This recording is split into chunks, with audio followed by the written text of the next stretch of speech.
with all this, you're not new on the block or anything. Even before you were doing activism and whatnot, I'm sure you were aware of what was going on. So, I mean, what led you to get on this journey, to be an activist, to be a journalist, and to do what you do? Right. So I went to school for basically for journalism and PR. And I quickly did not like PR because, it's that quote. It's like, journalism is writing about what they don't want you to write about or talking about what they don't want you to talk about. Everything else is public relations. So I quickly learned that I'm not a PR person because I don't like fake. I don't like anything that's like just focused on the branding and the perception. I want to get to the fucking truth. And so I went to school for that and writing, and I started out writing for like more like lifestyle, like for like reviews of hotels, reviews of theater and all these things while I was in LA and I was doing, acting. And that world really turned me off in LA. Like it usually does the opposite to people. People get really enamored with that sort of lifestyle, but because I've never liked anything super fake, like it was like that's pretty much what it came across. And I had to like you had to like network and talk to people and just constantly as a woman just be like looked at as, in general, actors, but women in particular, as you just meat, right? And you're just like a prop. And there's really Hollywood has gone downhill so much recently, but even before that, like the roles that were out there were just awful.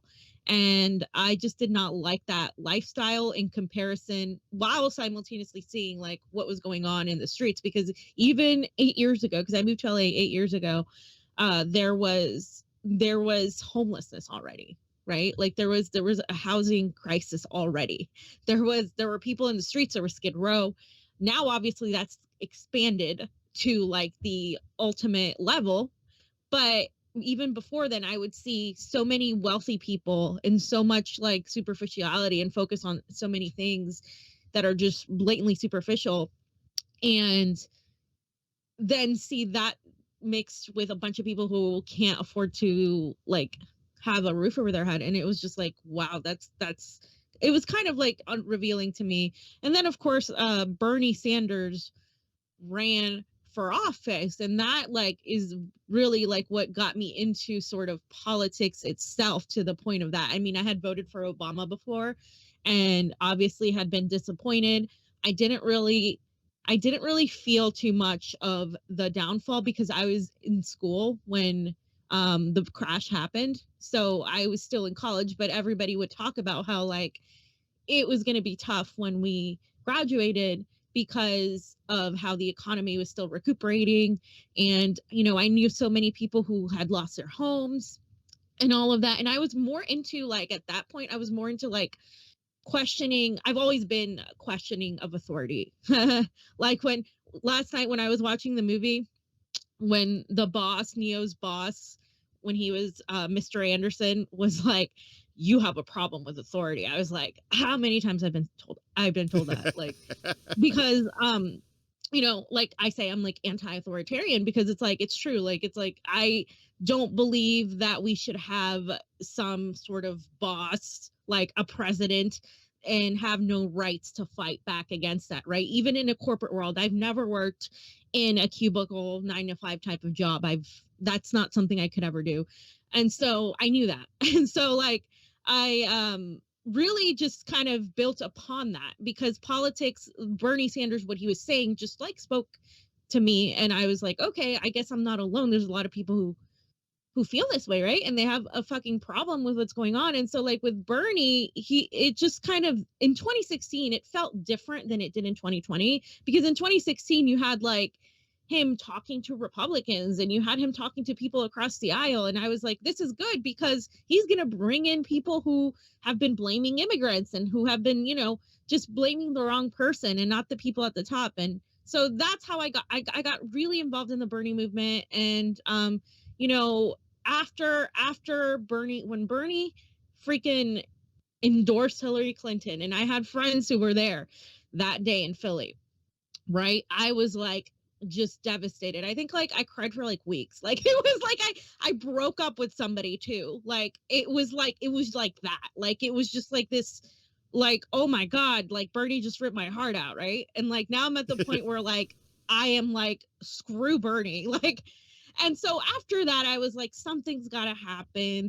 We can't just allow this to like go down. And so I was also working as a cocktail waitress and a bartender too, because that was what allowed me to audition. And like you would make decent money. And I find people who have worked in the service industry extremely like aware of things, right? It was funny. I was talking to Misty yesterday, and when Steve and Misty and I and Pasta and a few others have all worked in the service industry before this. So it's really interesting how that came about. But I met Pasta at a work where I was working. Somebody told him I was a Bernie supporter, and he like shouted Bernie, and I was like Bernie, and like then he went back to Florida because his one of his relatives passed away. And I was like I need to do something, and I had been wanting to do some sort of create my own shit, because if you're going to sit around and wait for somebody to create something for you, I've always been creative, you're just going to wait forever. Like you have to be, if you're a creative person, like you have a desire to create.